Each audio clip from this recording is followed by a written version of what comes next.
These are in listen-only mode. A very good afternoon, ladies and gentlemen, to TechGig webinar series, and our topic for today's session is diving into Windows 8.1 and envisioning a great app. Our speaker today is Ruhani Arora. She is the technology evangelist DP at Microsoft India. Let me quickly give a quick introduction of Ruhani as well. She helps professional developers and students to build apps on Windows 8 and 8.1. A computer engineering graduate from Netaji Subhash Institute of Technology, Delhi University, Ruhani is also an avid reader and loves to keep abreast with the latest technological developments around the globe. We will be taking questions during the last 15 minutes of today's session, and Ruhani will be answering, will try to answer most of the questions during the session today. And we will also be taking questions offline. So the attendees can send us the queries directly or can post the questions on the discussion forum. So without any further delay, I will now hand over the session to Ruhani. Ruhani, over to you. Thank you, Sri Lagna. I hope all of you can see my screen. First of all, a very good evening to all of you. Some of you might have built for the Windows platform before, or some of you. Just a second. I guess now you'll be able to see my screen. Yeah. I think So, we can all view your screen now. Hello. Yeah. So good evening, folks. Welcome to this webinar on app development on Windows 8.1. So before I get started for the evening, I would like to give you a brief introduction of what this webinar is all about and how we are going to target it. So it's basically a series of 4 webinars wherein we'll go through step by step of the app building journey. Starting from today will be basically an introduction into the platform, what the platform has that you can utilize and leverage to build good quality apps. And we'll also understand the design philosophy for Windows 8.1 apps. So design is also one of the very critical things when it comes to modern apps these days. A differentiated user experience ensures that your app would become one of the best-selling apps or one of the most downloaded apps into the category. So keeping that in mind, we'll understand what are the design differences, what is unique to Windows, and how you can use your own branding and the Windows design philosophy to create a great user experience. And as I shared with you, moving further, I'll share with you that this is our journey for the next 4 weeks.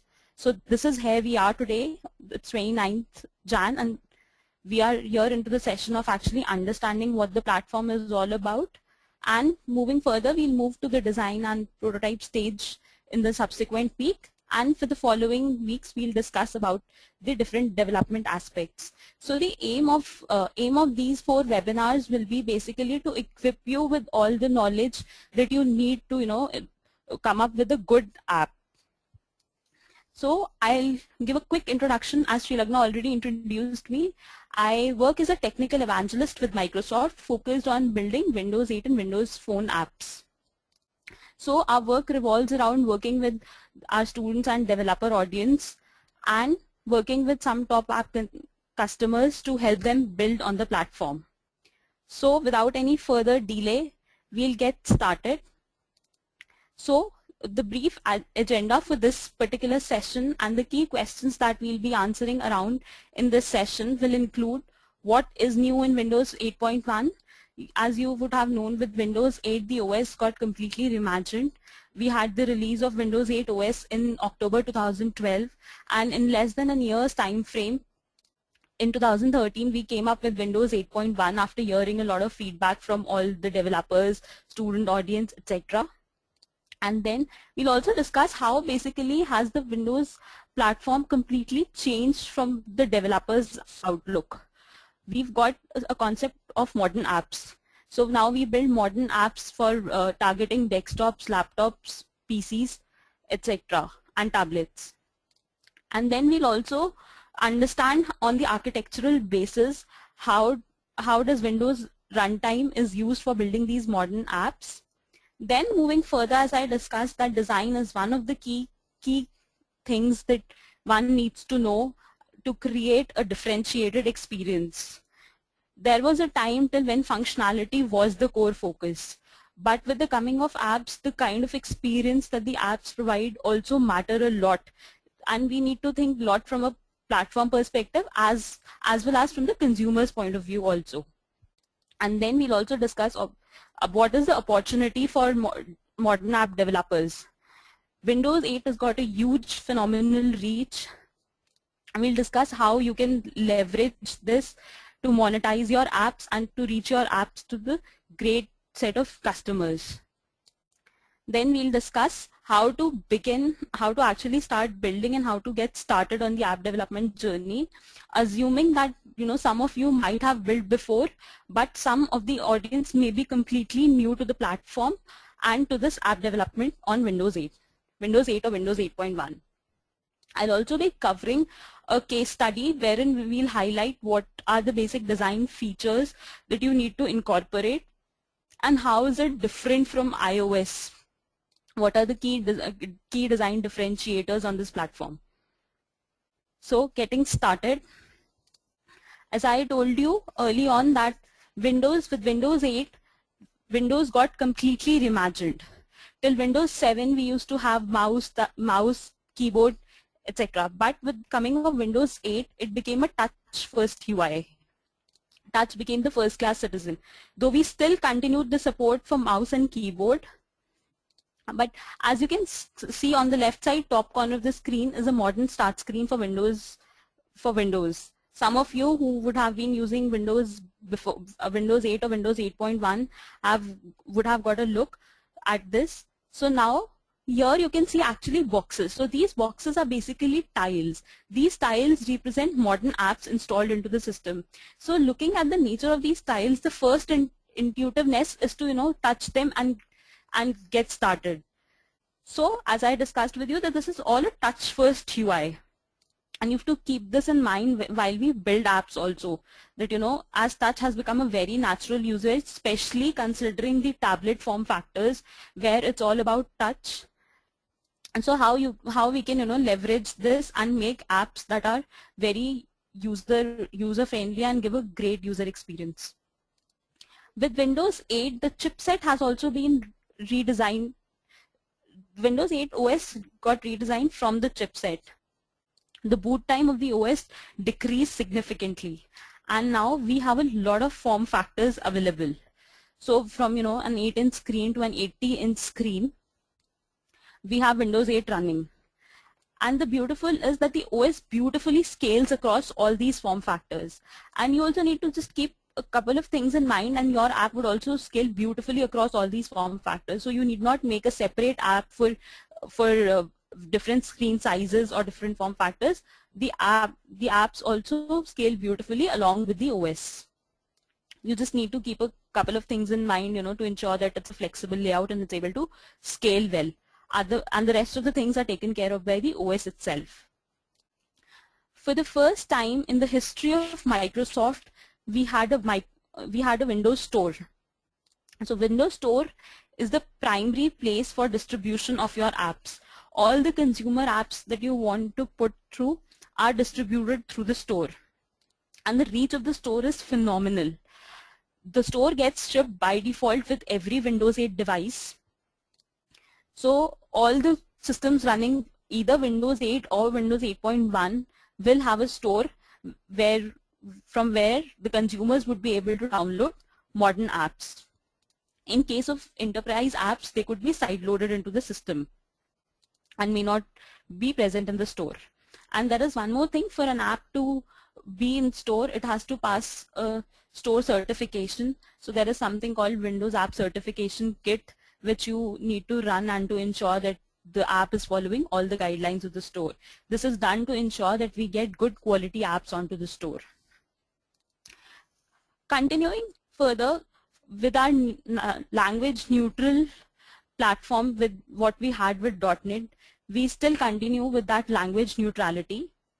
So you can build these modern Windows Store apps using either C, C++, C#, VB with for the business logic, and for the presentation tier or the UI, you could use XAML or HTML JavaScript. For the first time, at a platform, we have HTML JavaScript native to a platform, which is I guess a big thing, to get HTML JavaScript being native to the platform itself.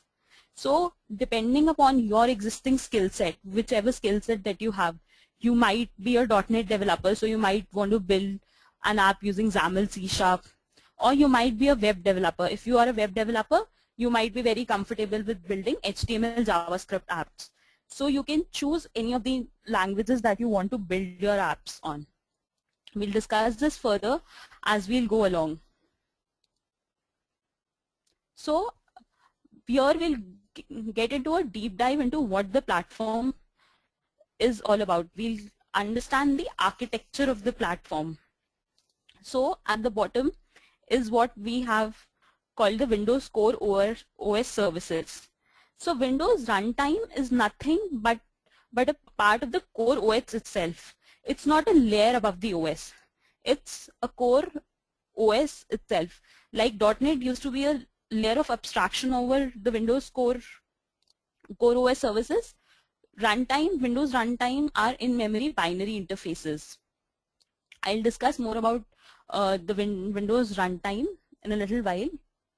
So Windows Runtime provides APIs for communication, data, and all the basic APIs that we need for devices, printing, graphics. It exposes the complete power of the platform. It is very essential to have APIs that can expose the complete power of the platform so that you can leverage the best part that the hardware has to offer and the OS has to offer. Going above it, we have something called a model controller in view. So as I discussed with you that we can build the UI using DirectX XAML or HTML CSS with C, C++ or JavaScript for the backend logic. So due to Windows Runtime, we still continue to have this language neutrality. This is something that forms the modern apps. With the coming of modern apps, we still continue to support the desktop applications. So you can still continue to build any .NET applications that you've been building before. So in short, we now have two kinds of applications. We have modern applications built over Windows Runtime, and we have something called desktop applications, which we used to build on .NET. So moving further, so let's understand what is basically Windows Runtime architecture and how we have projections for all the languages. So Windows Runtime, as I was telling you, is an insignificant layer. So it's not a layer above, it's the part of the core OS itself, but it is a very significant component.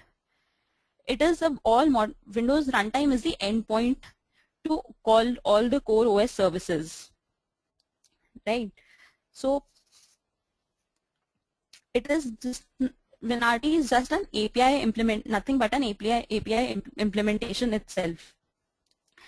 Windows Runtime consists of Windows metadata and namespace. So every call to the Windows Runtime core from a modern app is basically wrapped in an API interface. Lookup happens and all the interface definitions exist in that metadata. Then it also has something called a runtime broker.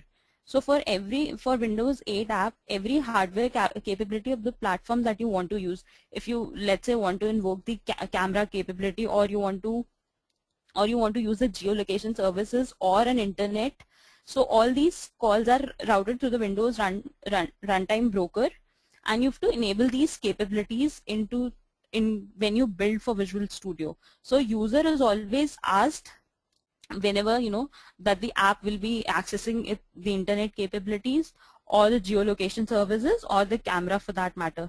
This is to ensure that the consumers also get a security from their end. So understanding the language, deep diving into the language projection. So each of the languages, when they make a call to the Windows runtime architecture, Windows runtime, each call is marshaled to the WinRT. So how does it actually? How we'll also understand here that all the languages, whether you're building in C, C, C, C++, C Sharp, VB.NET, all the languages provide an equal power. So you can do whatever you can do using C++, C++, or C Sharp, VB, or HTML, JavaScript. The power would be same. So as a developer, you will get exposed to the same power of the platform, and there are not much significant differences even in terms of performance. So you can choose a language based on whatever suits you.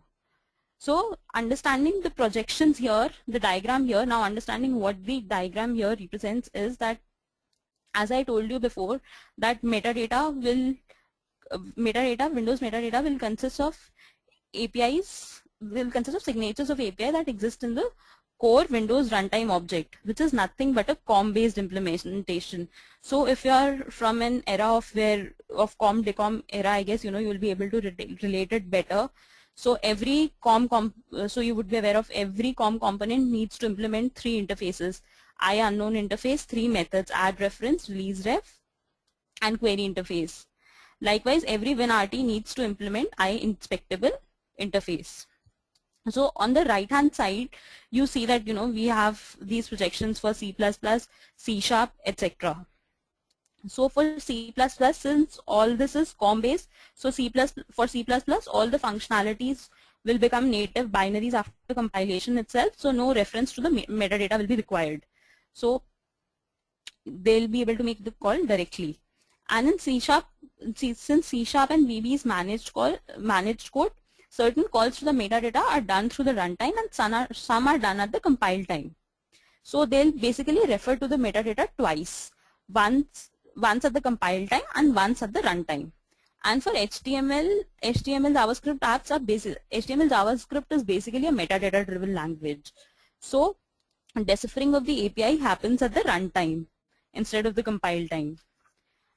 So understanding overall the key message that I want to convey you from this slide is that you can actually you can use any which you might have a prior experience in to build your current apps. So in terms of performance, there is not much significant difference, and this was the reason of basically showing you the entire diagram that at the end all the calls are made to the Windows runtime object.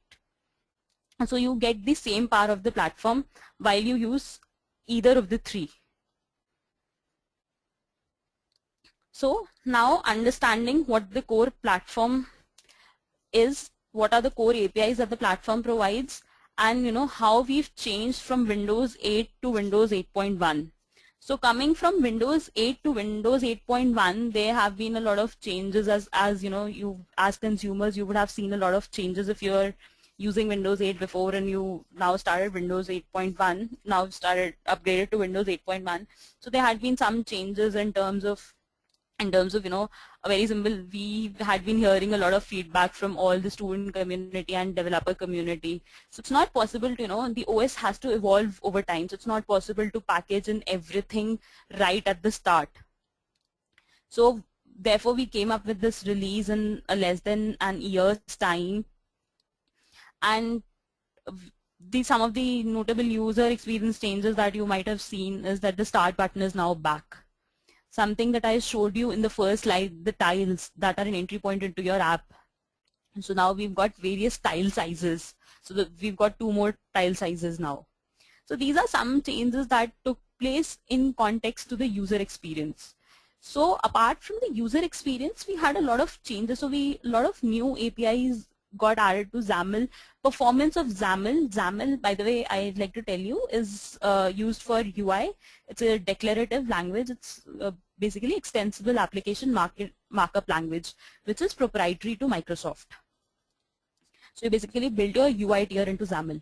So a lot of new controls got added to HTML, CSS, HTML, CSS also. And a lot of some APIs were updated, and we also had a lot of new set of APIs coming in. So as you can see here, this slide basically is a representative slide. We cannot write all the APIs that have come new into the slide, because there have been addition of more than 4,500 APIs into the system. So it's not possible to list down all the APIs over here. Some of the APIs that I like to spend time and are new are we had new APIs for speech synthesis. So speech synthesis is basically converting text to speech. So now you can use this API directly to convert text to speech.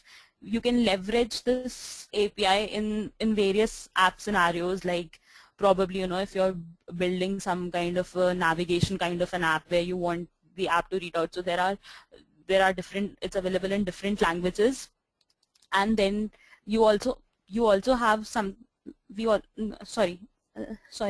so we also had something we could utilize it in scenarios like where we have to have some training recording videos, etc., in all those scenarios. So it's not feasible to basically put all the voice into the app itself, so the app size would increase and change would be very difficult.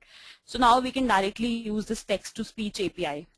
Something interesting that also came up in Windows 8.1 was a PDF rendering API.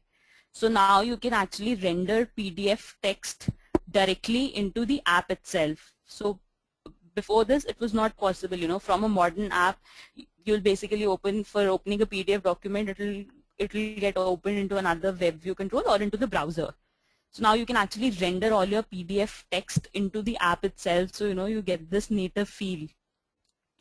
Then we also now have support for something called 3D printing. So 3D printing is a very interesting domain. So a lot of you who are great tech enthusiasts would have read that 3D printers are soon catching up. We have 3D printers for each and every domain coming up now. So we have 3D print. We even have now edible 3D printers. So I was reading the other day, Hershey's is going to make a 3D printer for printing chocolates.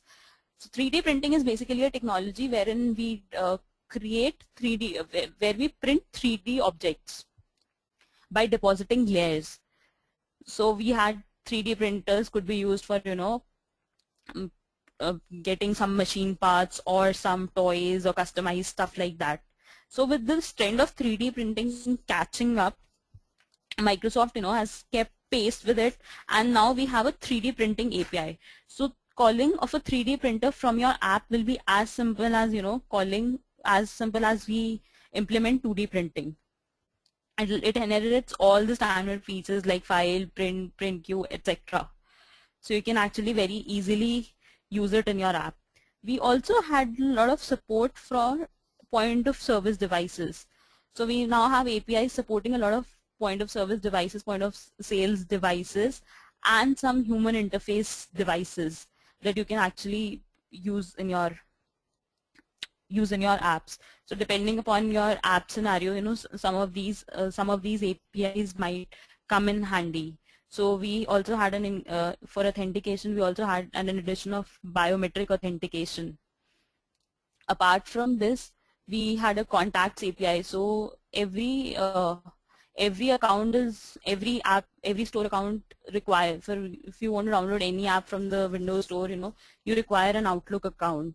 So you can use the contacts API to use these contacts of your Outlook account into your app, and you can use them for probably Skype calls or stuff like that, whichever app scenario might be applicable for your apps.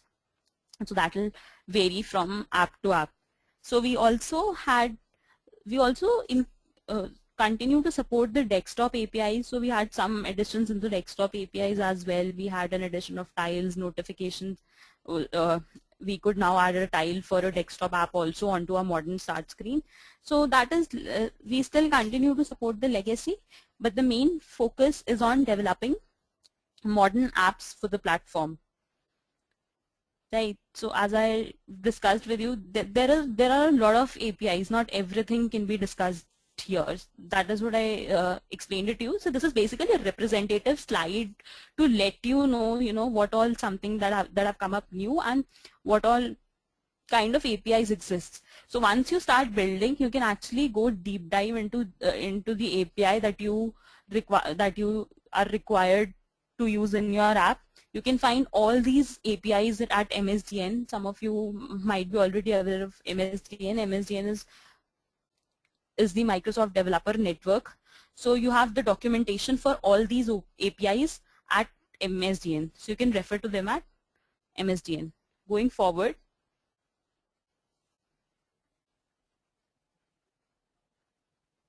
so moving forward, so we've understood basically what the platform is all about and some of the key messages up till now. So the key message that I wanted to share with you is that with Windows 8 and 8.1, we now have something called modern apps, which is different from the desktop applications. And all these are built over Windows runtime, and you can use the language neutrality to build the app in whatever language that you are comfortable in.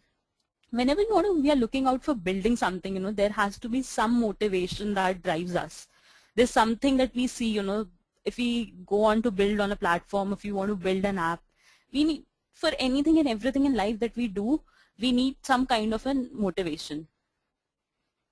So for that, we have a massive opportunity in Windows. So as I told you before, the Windows Store came up with so Windows Store currently has a lot of apps already on store. The app gap is continuously decreasing from all the other platforms. And there are almost 1 lakh apps into the store currently. So these apps include some of the top apps like Twitter, Facebook, Netflix, etc.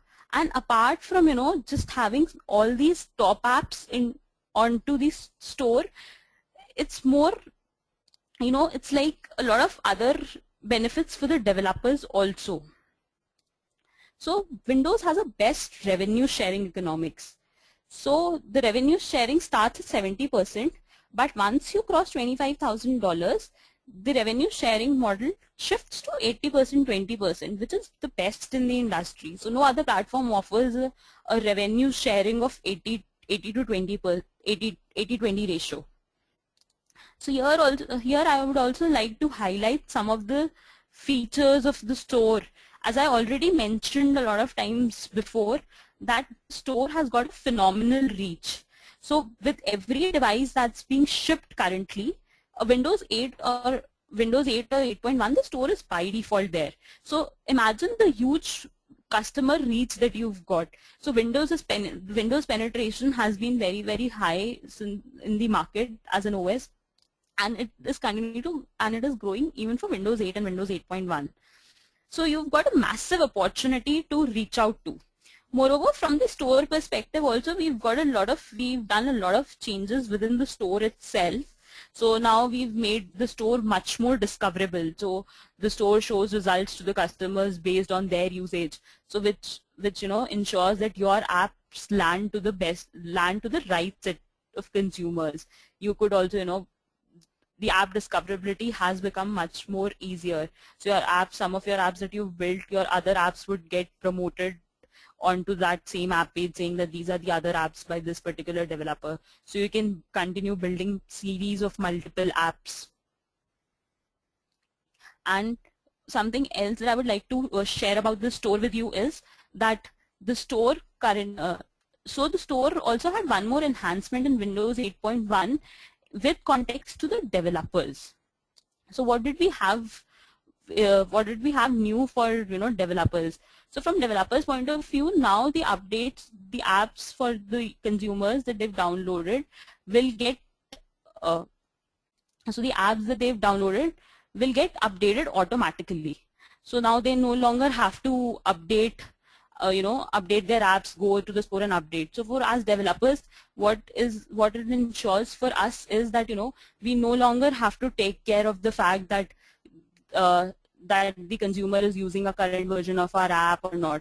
So all that is already being taken care until unless the consumer selectively selects not to update it apps.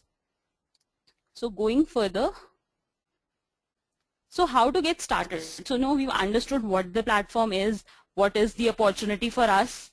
So we also need to understand how to get started. It is important and very critical to understand, because finally we have to build apps on the platform. So it's very critical for us to know what are the tools and stuff required to get started. To get started, you will need Windows 8.1 in your system to build Windows 8.1 apps. And you also, for that, you also need Visual Studio 2013. So VS 2013 Express Edition is freely available. You can download it, VS 2013 Express for Windows Store apps, and get started to building. And regarding as far as Windows 8 or 8.1 is also concerned, you can download a 90-day trial version. I'll be sharing the links to all these towards the end of the webinar. But just to give you an insight that, you can get started with to get started, you need both of these tools. So, and you also need a free Microsoft Outlook account that would be associated. And here I would also like to add one thing more, that when you go in to publish the apps, you will need a Dev Center account. So if you are a student, then you might get a free Dev Center account from DreamSpark, or else you will have to create a paid Dev Center account. So the Dev Center account is common for both Windows if you want to publish either a Windows Store app or a Windows Phone app. So you can go to dev.windows.com and get registered. You can start building without a Windows Store account, but only at the time when you are required to publish the app, you will require a Windows Store account. So now I will discuss with you, we've understood what the tools are. Moving to the next step, what all languages that we are building with. I've already discussed with HTML and Java JS. So HTML and JavaScript is best suited for the suited for the developers who are already familiar with web development, and now you can actually use this HTML JavaScript to create native apps. So there is no concept of you're creating hybrid apps. No, you're creating the native apps, and I've shown you through all the projections that you get the same power of the platform that a C# XAML developer would get.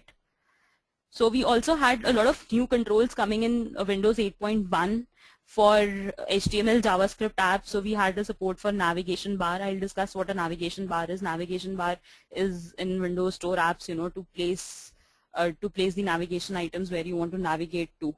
And we also have support for all the WinRT APIs like 3D printing, etc. And we also support WebGL for HTML JavaScript apps. And if you are a .NET developer, then basically you might be very comfortable, with building XAML with C#, VB, and C++, and you can make the best use of knowledge that you already have to build a Windows Store app, or if you've been building with XAML C# on Windows Phone, you can easily shift to the Windows Store apps. XAML is native to Windows Runtime, as I've already told you, and there have been a lot of performance enhancements in XAML also. So I'll just move forward, and I'll also like to share that if you're a .NET developer, you can use all the portable class libraries and share the DLLs between the desktop, Windows Store, Windows Phone apps. You can share them across all these, or you can share these DLLs across. So you can leverage these DLLs even in your modern Windows Store apps. C++ XAML, so you can also build using C++ XAML, so you get the full access. You can also, along with XAML, if you are interested in, if you are building a game or require high-end graphics, you could go up, building with a combination of DirectX and XAML. So we have great device experience. So you can create an app for a great device experience powered. Yeah. Sorry to interrupt in between. Yeah. I just wanted to quickly check with you. When do you want me to put up the poll question? So Srilagna, I guess we'll continue without the poll. All right. Okay. You can go ahead. Just continue. Thank you. Okay. Yeah, thank you so much. No problem. So we also need to understand the app dev workflow. As I told you, this is not just one webinar that's happening.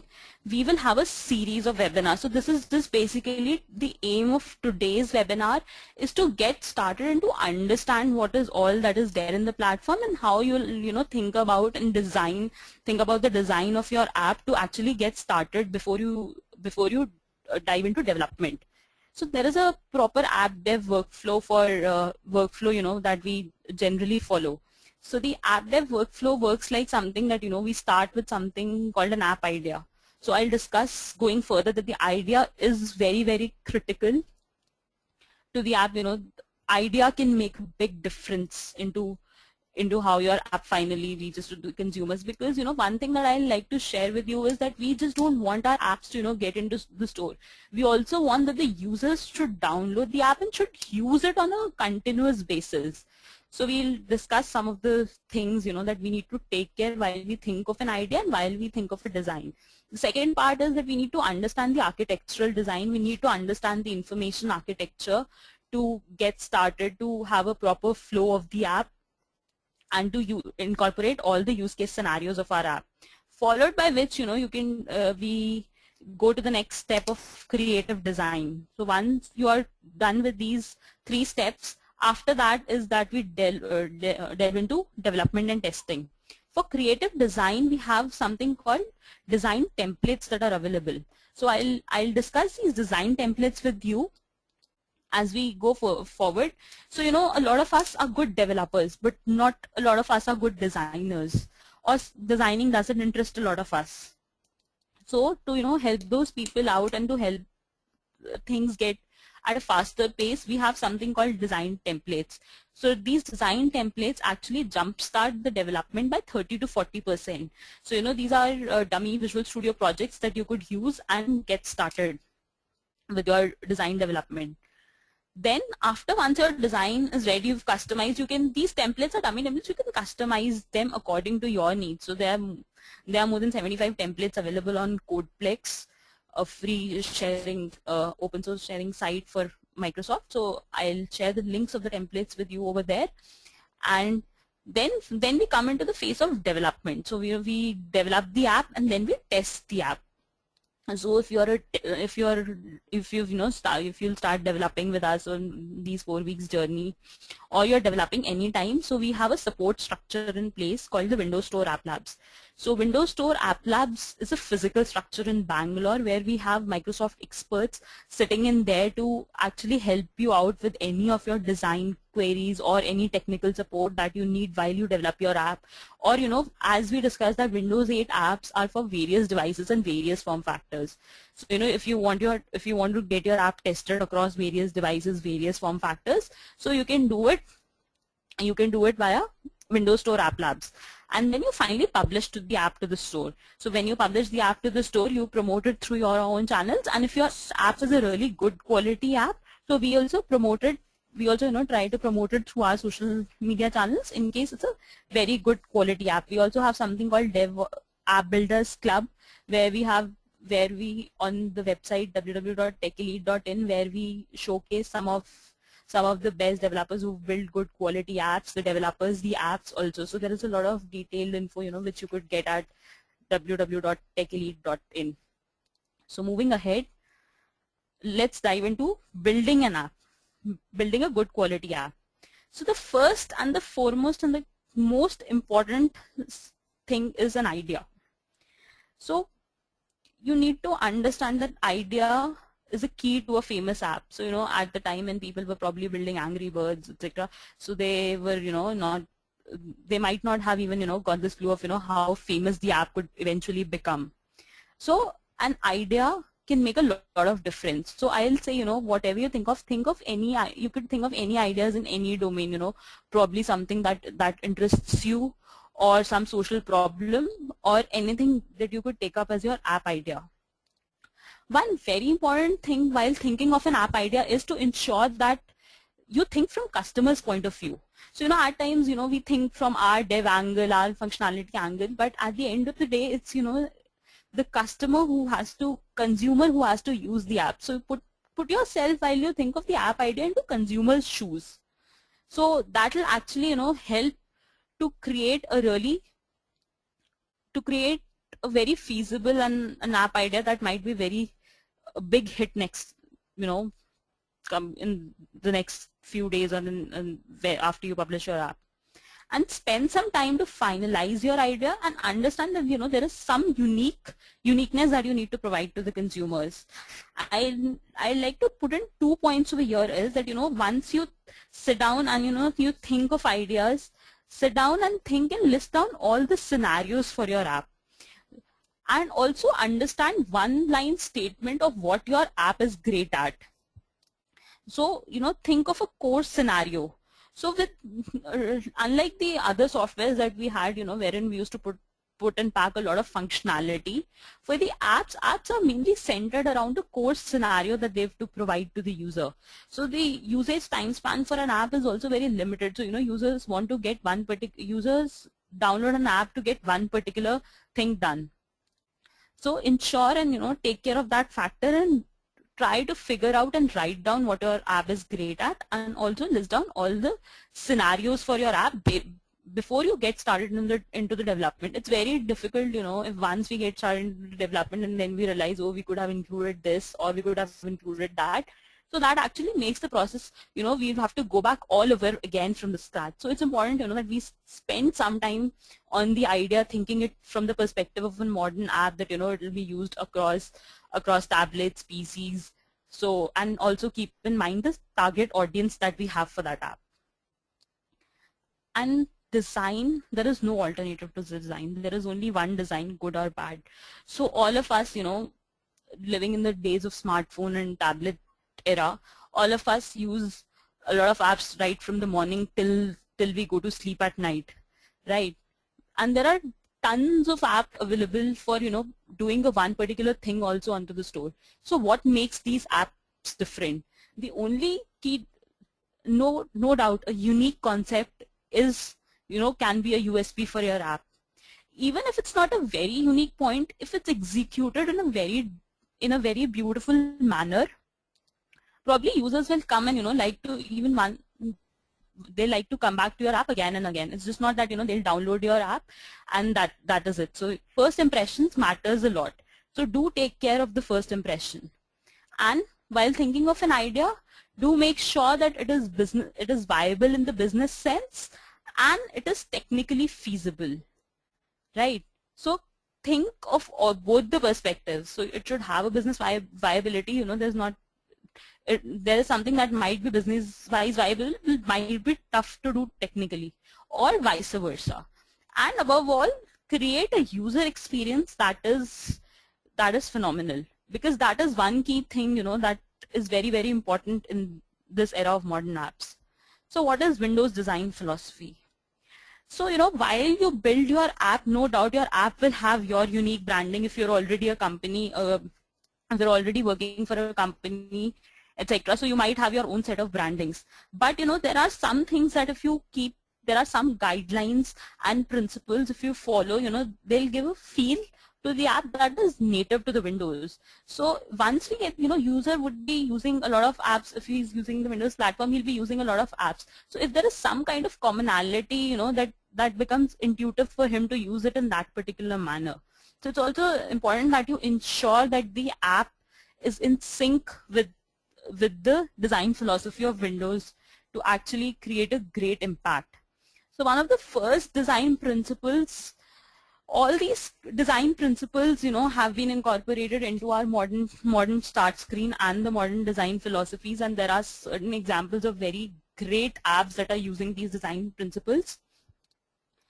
So the first principle is nothing but pride in craftsmanship. So with what do we exactly mean by this principle is that we should take care of every single detail, all the alignings, margins, etc. So, you know, there are guidelines for, you know, having a particular amount of left margin, particular amount of top margin in Windows. All that is there to ensure, you know, if we don't get, probably if it is it becomes, you know, you never know that your app might become a very famous app and might gather a lot of it might be used a lot of times a day. So, you know, at that particular time, even these small things will matter to the consumer a lot. You know, if there is a small mismatch of alignments, etc., those small things will become really frustrating for the user. So after keeping that in mind, devote time and energy to these small things that, you know, you might feel as engineers, you know, that possibly, you could do away with it, but I'll encourage that, keep that cohesion, have that cohesion with the platform and look into it. So some of the example that I would, like to show off pride and craftsmanship. I'm not sure if, you're able to see the screen well, that looking at this screen, you might feel, that there is nothing wrong with this. It's absolutely perfect. But I'd like to, point out here that, here and there are some or the other things that, that you need to make sure that the alignments are right. And, now these things will look a lot intuitive. So these buttons down there, the text should be in the center of the button, and, all these focus has to have more padding. And now these things look like, okay, yeah, this is something very obvious, but this is, something that we skip while we build. The second design principle that I'll talk about is fast and fluid. So now it's all about, time being fast, and fluid interactions is what the user is looking for in these apps. So, you make sure you provide an interface that is fast and fluid, and, user is able to very easily pan through, etc. So, and fluidity could be in terms of, we have something called, in the very first slide I showed you something called tiles. So we have this concept of live tiles. And so you could leverage this concept of live tiles in your apps and, make your apps feel alive with activity. So even though your app is not running, it might, through push notifications, the data on the app, the live tile gets updated, and, it engages the user back into your app. The next design principle that we talk is of authentically digital. So being in a digital world, you should utilize the power of the pixels to the maximum. So no, we encourage that, you do not just focus on getting the physical like scenarios over here, like, it's an app looking like a physical calendar. So it's much more, easier to use the power of the pixels here itself and, use iconographics instead of, putting just images directly, or, on the slide, basically here you can see a slide. So, here it shows us that this is our modern start screen, and on the right side is a semantic zoomed in view. So, you do not need to, from going to the panning, so, we'll just pan from horizontally going from left to right. So it's not that, we need to actually, we can actually zoom, we can pinch in and zoom, and you can see that, it has got a little minimized, and now you can actually directly navigate to the group directly rather than, going all the way horizontally. So these are some things, some digital phenomena of the platform that, you can leverage. The other important aspect is do more with less. So this is our whole concept of, getting away with all. So till Windows 7 we used to have all these bars, menu bars, address bars, etc. And even in the designs, at other platforms we have all these. So we try to give user a very immersive experience. So content comes before Chrome for the user. So it's like the user somehow interacts directly with the content rather than interacting with the with all these bars, etc. So all these navigational items that you put on the top or the bottom could, go something into an app bar. An app bar is, which comes up when you swipe from top or bottom. So it's not always there. So at that particular moment of time, the user is just interacting with the content. So, we prefer that you do not put images around borders, rather leverage the white space, and in showing the different levels of headings. You leverage the typography, different font sizes to, show different hierarchies, rather than having any borders or anything to depict hierarchies, etc. Then the last and very important point is win as one. So win as one is basically integrating and sharing with the help of the Microsoft platform. So we have something called a share contract, wherein your app could share data with some other app. So your app just signs up for a share contract and sends a file of the data to be shared, and you can share it across apps. all the apps that are capable of receiving the kind of data your app is sharing, that will automatically happen. You will get a list of all the apps that have been registered as a share target. So you can, utilize this whole ecosystem of the platform and leverage all these share contracts, search contract, etc. in your app to basically get this to win as one on the platform. So it's basically one Microsoft design philosophy. You can continue to use your own branding, your own stuff, but align it to the Microsoft design philosophy.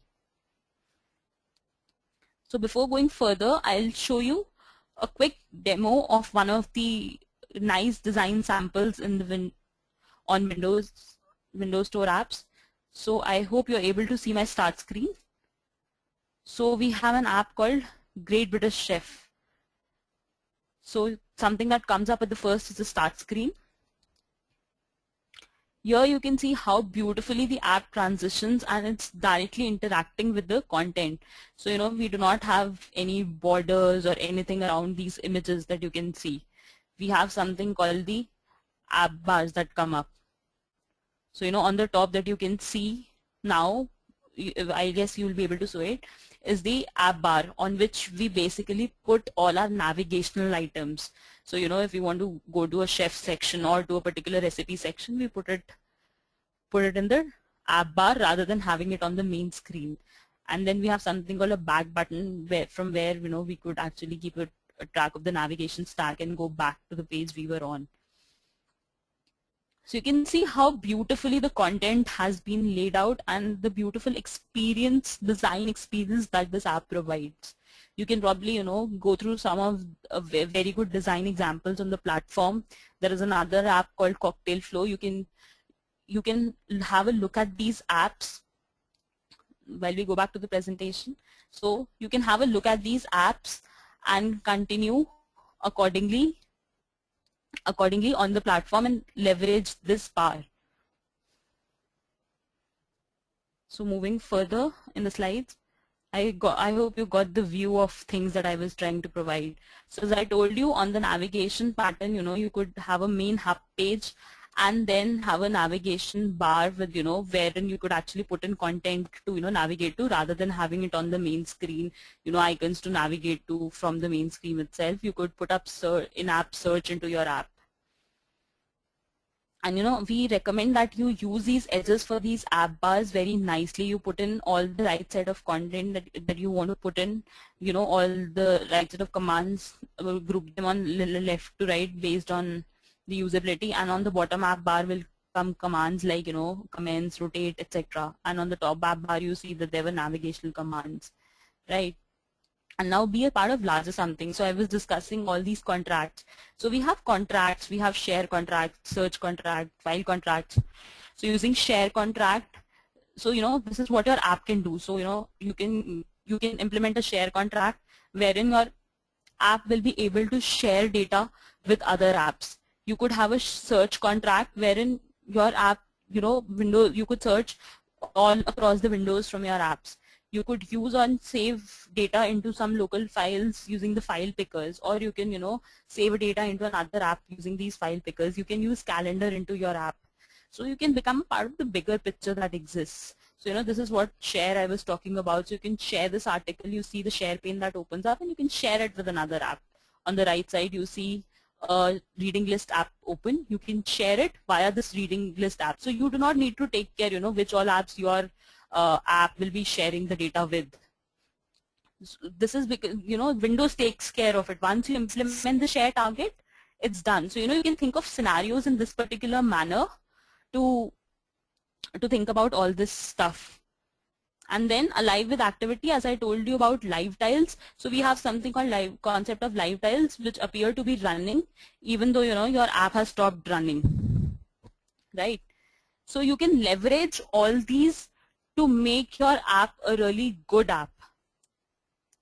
With this, I'll probably come to the end of this, and I'll also like to share the links of, so we have something called Microsoft Virtual Academy, where there are courses for beginners. You can actually go and have a look at these courses and get started with the app development if you're very new to app development. So you can register at MVA. You can use apps using C#, XAML, or you can use JavaScript, HTML to build, and there are full tutorial series available. Then we have something called developers.microsoft.com, wherein you can get all the documentation you need and everything that you need. And you can go for design.windows.com to understand the design philosophy of Windows. So here are the shortcut URLs to some of the places that you would like to go and get started.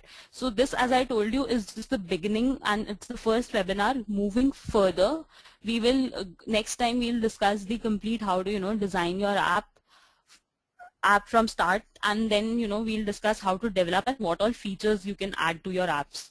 So with this, I'll take on, if you have any questions, feel free to share your questions. Thank you so much, Rohani, for the presentation. We have around 5 minutes left to wrap up today's session, so I have already assigned some questions to you. You will find them on the questions tab. Maybe you can pick up 2 or 3 questions before ending the session. Yeah. So somebody is saying, as a dev store account is paid, so how much it costs roughly to get an account for publishing my app? So as I was talking about, so Windows Phone and Windows Store have a common Dev Center account. So the cost, you can check the exact amount of the cost. Roughly the cost is near about something about $19 for individuals, and there is another price for the for companies who want to sign up. And if you're a student, then you can get a token from your DreamSpark account and create a free account.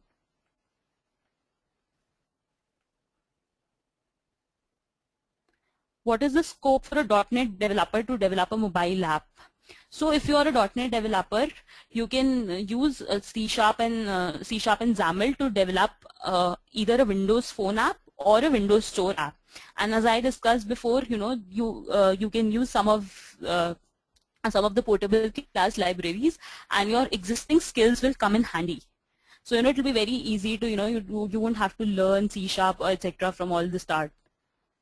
What are the learning resources available apart from MSDN? So as I already mentioned in the end part of my slides, that we have something called Microsoft Virtual Academy. Moreover, we also have Microsoft Virtual Academy has video courses available, and once you start building, if you're stuck anywhere, you could write to an alias called w8pitcrew@microsoft.com. So this is an alias where we have design and team of design and developers sitting in our in office in Bangalore. They'll help you resolve all your technical queries, or if you have built an app, they can give feedback to your app. And we'll be here next week again, to help you get started. So is there an annual license fee at Microsoft charges? So I'm not very sure which license are you referring to. So if you're referring to Windows Store account, so yes, it has to be renewed on an yearly basis. Then somebody is asking, can I join the Windows 8.1 to Windows Server 2000? So you can have domain authentication in Windows 8 apps. So you can go and check up at MSDN for this authentication. So somebody asked me, do Windows Phone apps differ from modern apps? I mean, I can't create one app and run it both on phone and tablet. So they share, I like to highlight this point over here, though Windows Phone and Windows 8 share a common core, but you cannot use the exact same code on both. So you can leverage the same design. You have some of the DLLs that you can share with the common core, but no, you won't be able to directly run the app on Windows Phone.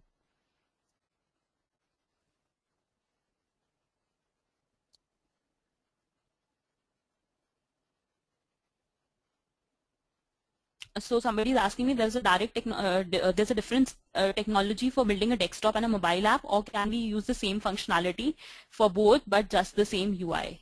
So building a desktop app is very different. First of all, there are 3 different sets of apps. So you have an app for a desktop, you have a modern app for Windows 8 or 8.1, and you have an app for Windows Phone.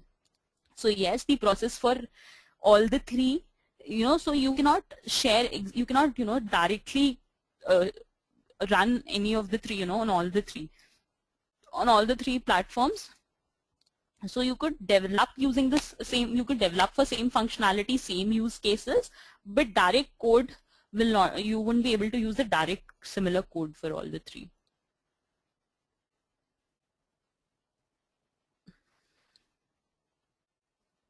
So, so how the speech synthesis works and how it is introduced in our app. So I discussed about speech synthesis API in my talk. So it's about, converting text to speech. If you still have any, so you can find the detailed documentation on MSDN.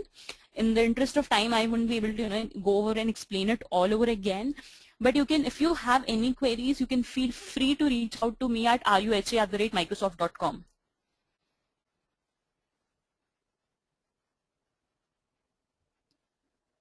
There is a different technology for building a, okay, so I've covered this question again. Okay.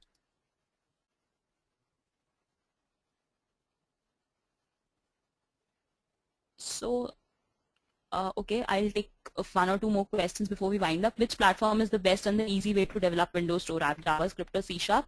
So I'll say it will depend upon you. So if you already have some web development experience, you can surely go for JavaScript. Or if you have been built or you know C# prior, then you can go C#. If you don't know C# prior, then probably if you know Java or any other object-oriented programming language, I guess C# would be a little easy to understand, and you can go to Microsoft Virtual Academy and learn C#. So it wouldn't be a big task. Is there any inbuilt database support? So you can use SQLite database on Azure for your Windows Store apps, and for so there are different various data strategies that we use. So you can refer to the data strategies for Windows Store apps on MSDN.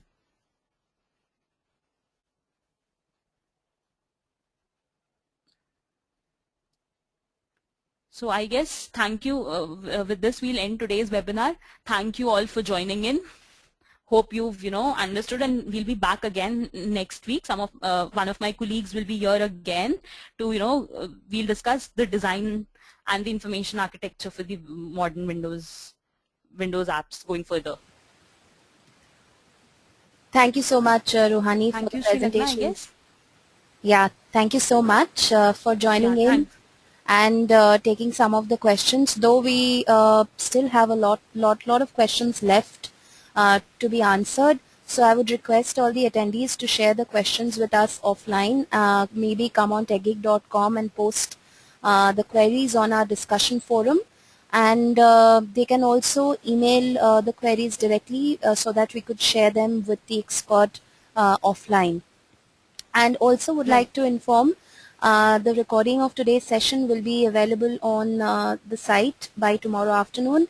So please visit www.techgeek.com and feel free to share suggestions, feedback, any kind of comments or queries regarding today's webinar.